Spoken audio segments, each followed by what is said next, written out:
The 23rd nanny quit at 3:17 p.m. on a Tuesday, screaming that my silent, beautiful triplets were devils.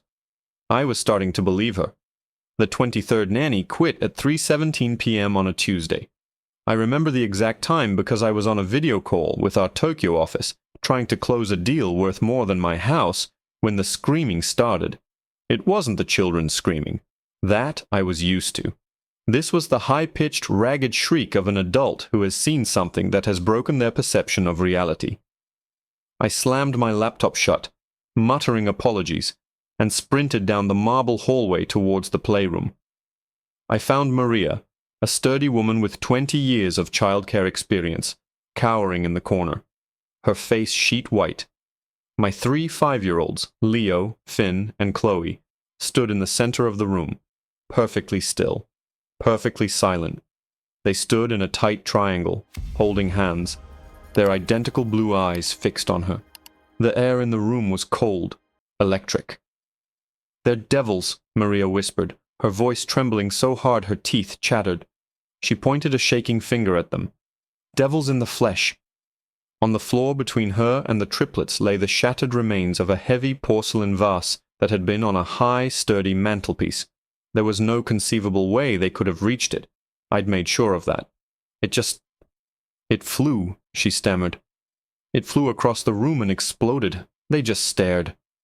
I sighed, a deep, bone-weary sound that had become my native language. I paid Maria 3 months' severance in cash, right there on the spot, just to get her to stop looking at my children like they were monsters. As her car peeled out of my long, winding driveway, leaving a trail of gravel and fear in its wake, I was left alone once again with my silent, beautiful, terrifying children. My wife, Eleanor, had passed away during their birth, leaving me with 3 perfect copies of her face and a house that had become a gilded prison.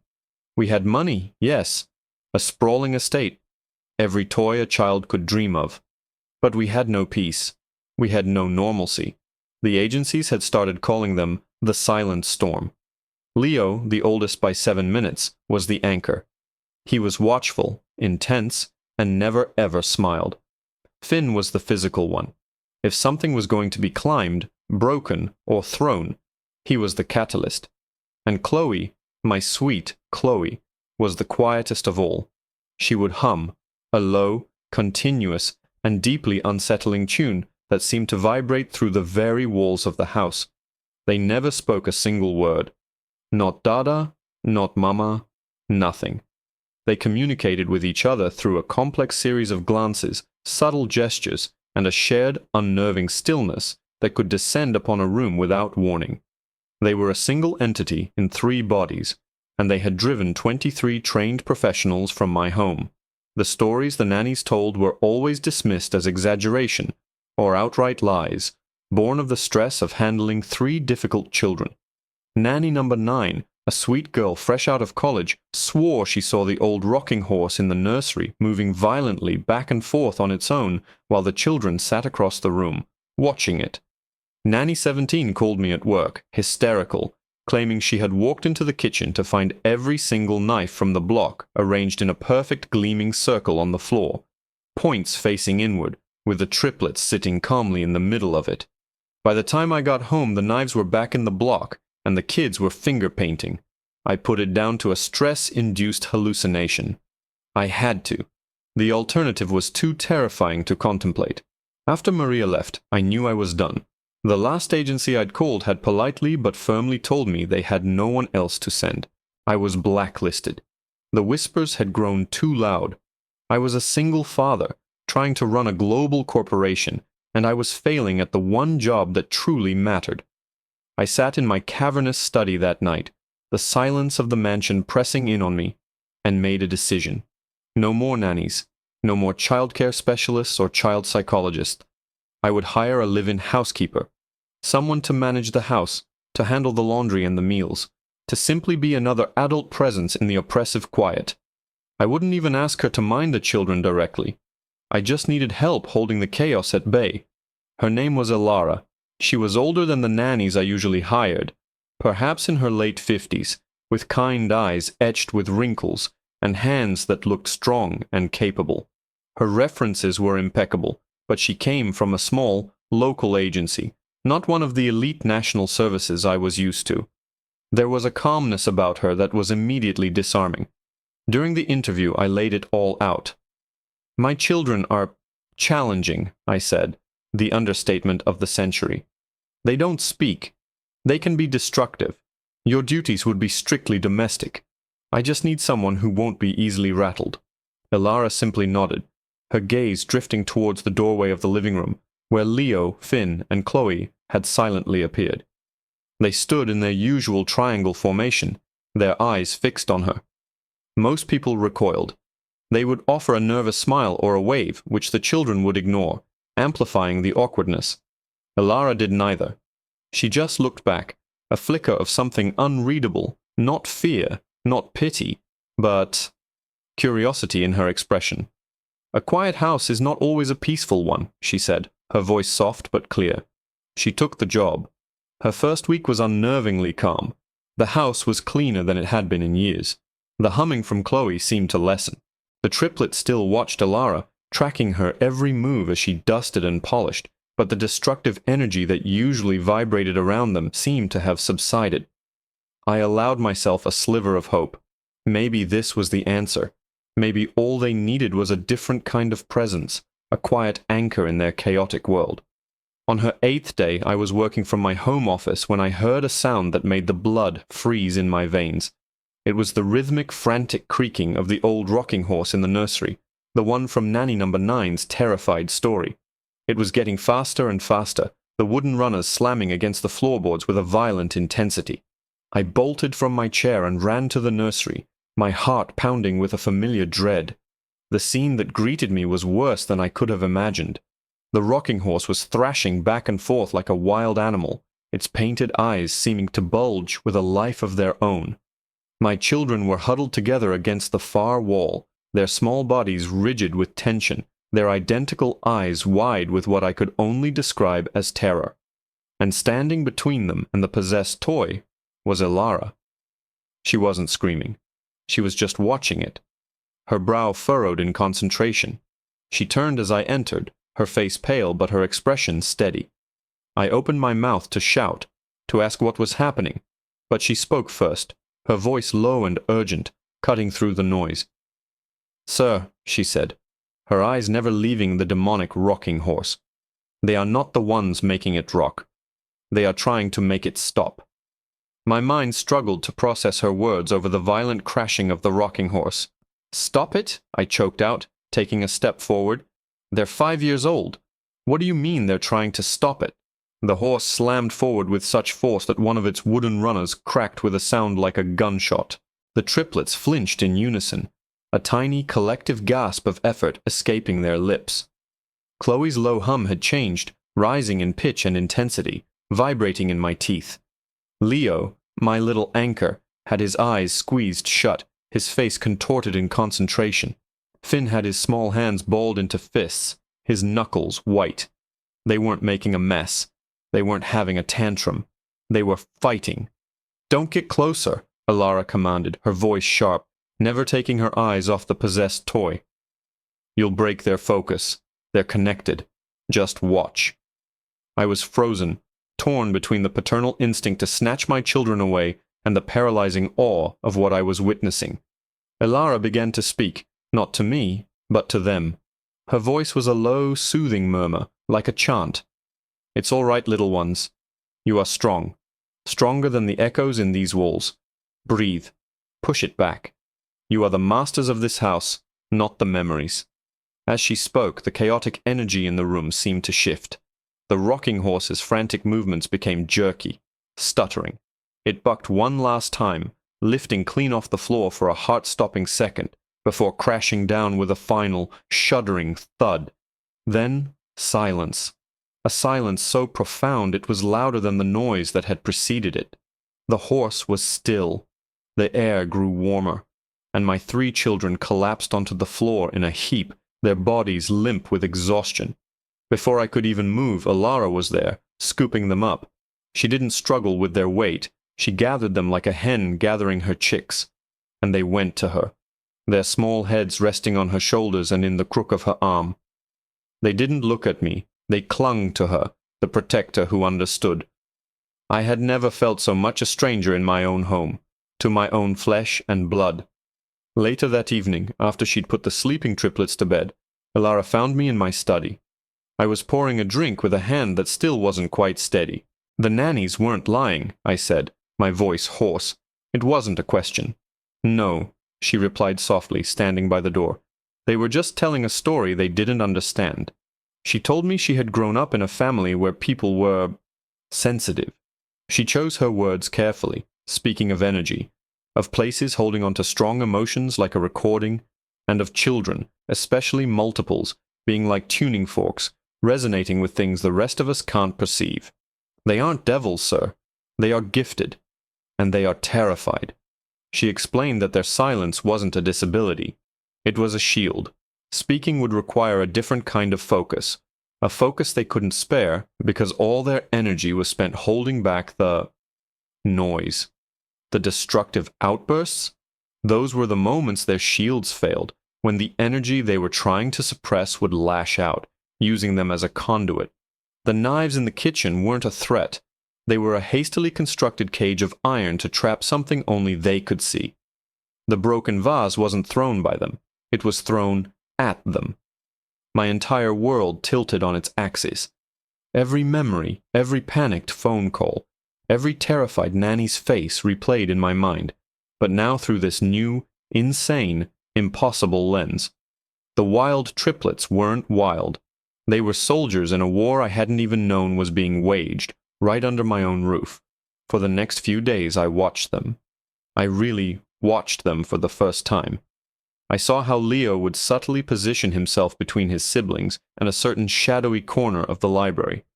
I noticed how Finn would sometimes press his hands flat against a wall, as if trying to push something back.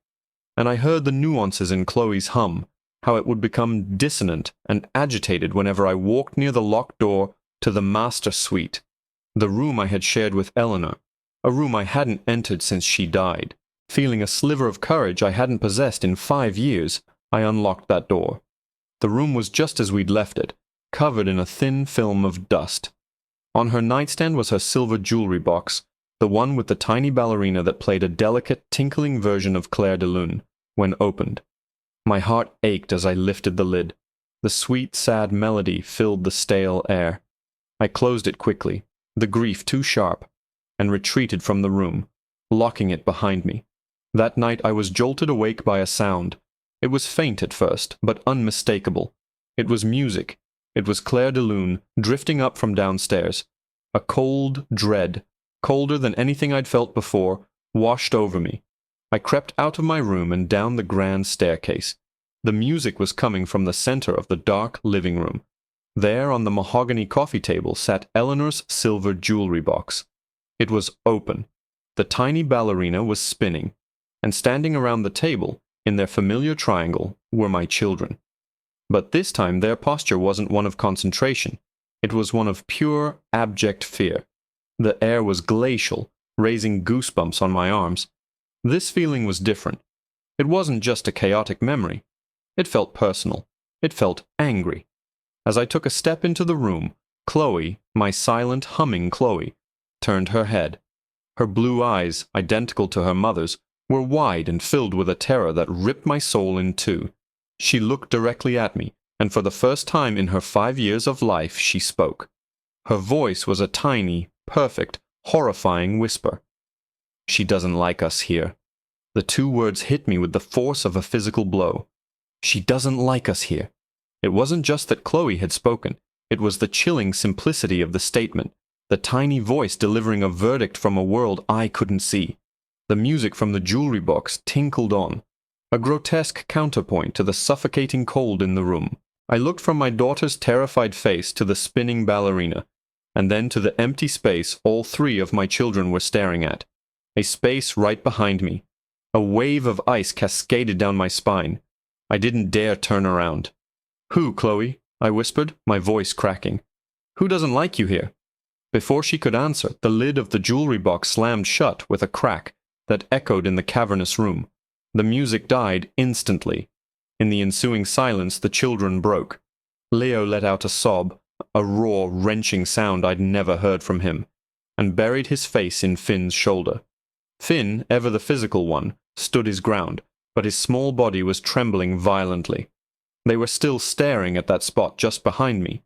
Suddenly a light flicked on. Alara stood at the top of the staircase, her hand on the switch, her face a mask of grim resolve. "Get the children, sir," she said, her voice calm but steel-edged. "Now!" Her presence broke the spell. I rushed forward, scooping Chloe into my arms while grabbing Leo and Finn's hands. Their skin was ice cold. I practically dragged them towards the stairs, my heart hammering against my ribs. I risked one glance back into the living room. It was empty. The jewelry box sat on the table, closed and silent. But the cold was still there, a malevolent presence that felt like it was watching us go. I got them to their room, and Alara followed with a glass of warm milk for each of them. They drank it greedily, huddled together on one bed, their eyes still wide and haunted. Alara didn't press them. She simply sat on the edge of the bed and began to hum, a low melodic tune that was the complete opposite of Chloe's agitated vibrations. It was warm, grounding. Slowly the trembling subsided, and their breathing evened out. They fell asleep in a tangled pile, their small faces finally looking peaceful. I followed Alara out into the hallway. "It's Eleanor, isn't it?" The name felt like a betrayal on my lips. Their mother. Alara leaned against the wall, her calm demeanor finally cracking to reveal a deep weariness. "Grief is a powerful energy, Mr. Croft. So is love. But sometimes when a soul is torn away too suddenly, too tragically, that energy sours. It becomes possessive, jealous." My mind reeled. Eleanor had been the love of my life. She was gentle, kind, full of light. The idea of her spirit being a source of terror for her own children was blasphemy. "No," I said, shaking my head. "Not her. She loved them. She wanted them more than anything." "She wanted you," Alara corrected gently. "And she lost you. She never got to hold them, to know them. From her perspective, they are the reason she is gone, the reason you are here, and she is not." Her words painted a picture of a love so fierce it had curdled into a bitter, lonely rage. Eleanor trapped in the house she had so lovingly decorated, watching me raise the children she had died to give me. Had her lingering presence been the noise the triplets were fighting all along? Was her grief the echo in the walls? The rocking horse, it had been a gift from her parents for the nursery. The knives, they were part of a set I'd given her for our first anniversary. Her jewelry box, her most treasured possession. It wasn't random objects. It was her objects. "Why is it getting worse?" I asked, my voice barely a whisper. "Why now?" "Because of me," Alara said, her gaze steady. "Before I came, they were alone in their fight. Their shields were strong, but their focus was inward, a constant defense. My presence gave them a focal point, an ally. It allowed them to relax just enough to start pushing back, to try and cleanse the house. Tonight, when you opened her room, when you opened that box, you invited her to the forefront, and their attempt to push back provoked a direct response. She sees them as a threat to her memory, to her space. A chilling thought occurred to me. The 23 nannies, had they all been driven out by a jealous spirit, using her children's abilities as a weapon? Was she trying to isolate them, to keep me all to herself, even in death? The next day the atmosphere in the house was thick with unspoken tension. The children were clingy, refusing to leave Alara's side. They wouldn't go near the living room or the master bedroom. I found myself watching the shadows, flinching at every creak of the old house. I felt like a trespasser, hunted in my own home. That afternoon, I was in my office trying to work, but the words on the screen were just a blur. I kept hearing Chloe's tiny, whispered voice in my head. A flicker of movement in the polished surface of my mahogany desk caught my eye.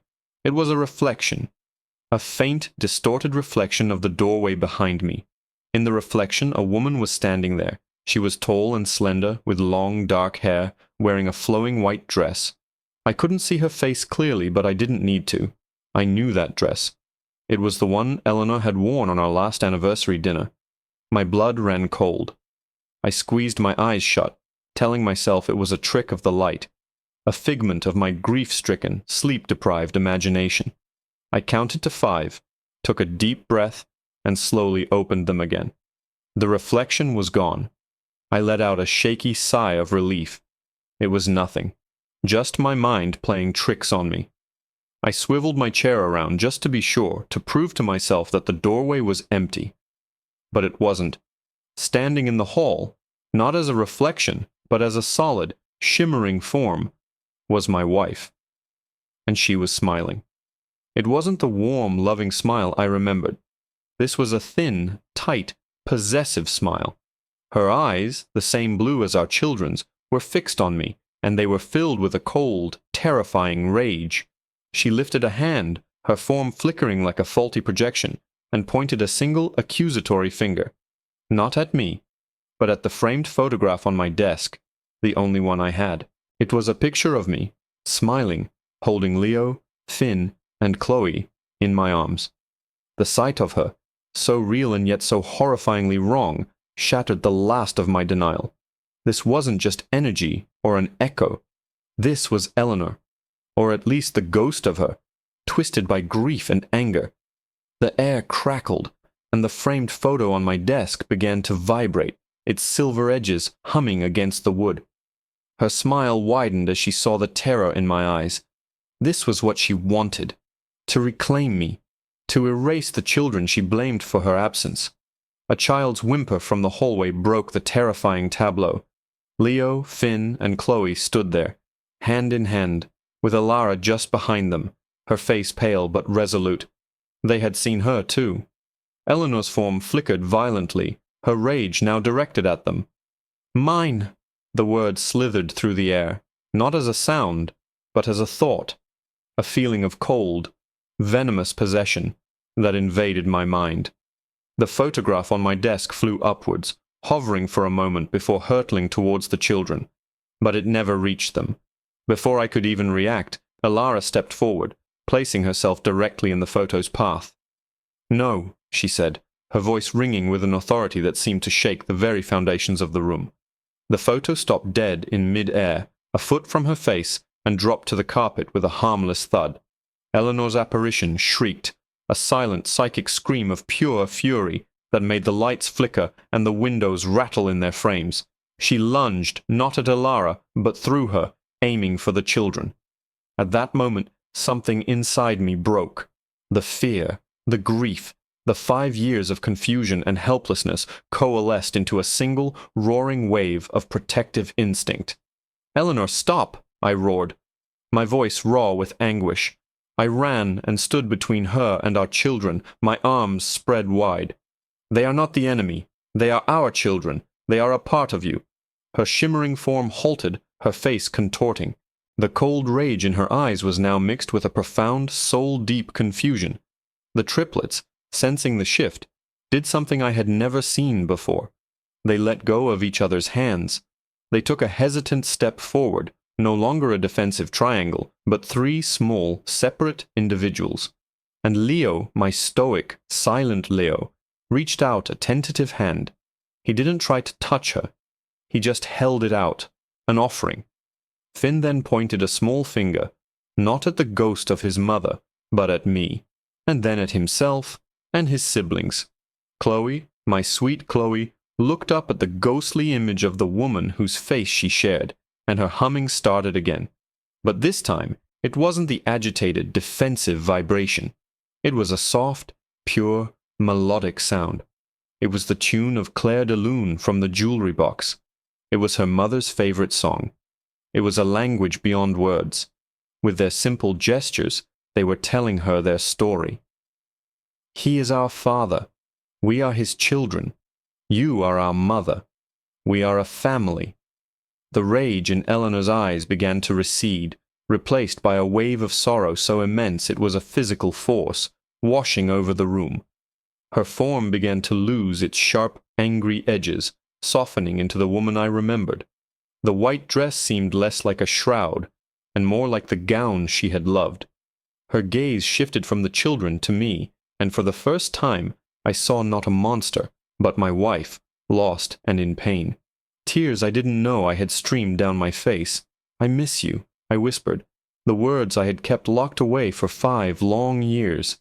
"I love you, but they need me, and they are all I have left of you." The ghost of her smile, the real one this time, touched her lips. It was faint, sad, and beautiful. The oppressive cold in the room began to dissipate, replaced by a gentle warmth, like the first rays of sun after a long storm.